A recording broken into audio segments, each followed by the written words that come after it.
কাছে প্রচুর ট্র্যাজেডি এসছে, প্রচুর কিছু ঘটেছে।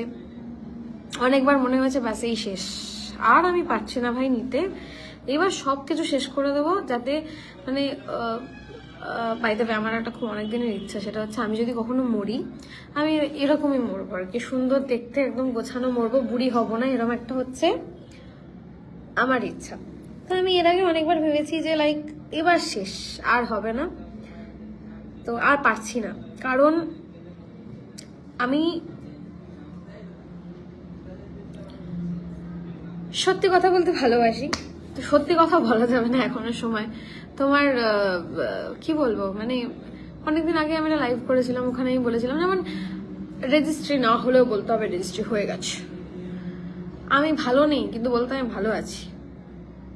আমি অনেকদিন ধরে ভাবছিলাম যে লাইক মানে আমি সবকিছু ব্যালেন্স করে নেবো, প্রফেশন বলো পার্সোনাল লাইফ বলো, কিন্তু এখন যখন সমস্যাটা না এই মাতে আর পার্সোনাল লাইফে হয়ে গেছে, মানে মাকে ছেড়ে দাও না হলে সব গেল আর কি, তো সেখানে আমি আর অপশন পাচ্ছি না। অ্যাকচুয়ালি কি হচ্ছে না, আমি গিলতে পারছি না, আমি ওড়াতে পারছি।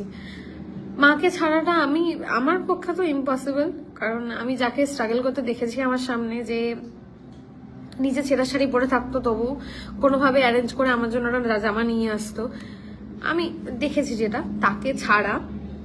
আর তাছাড়া আমি না একটু সুপারস্টিশিয়াস বলতে পারো, এটা আমার মতে, যে আমার শোতে বা আমার রেকর্ডিংয়ে মা না গেলে বোধহয় আমি ভালো গাইতে পারি না, এটা আমার মনে হয়। তো এটা কিন্তু মাও সুবিধা নেয়, মা মাঝে মধ্যে ব্ল্যাকমেল করে আমি যাবো না, দিয়ে চলে যা, এটা মাও করে, ব্ল্যাকমেল করে। তো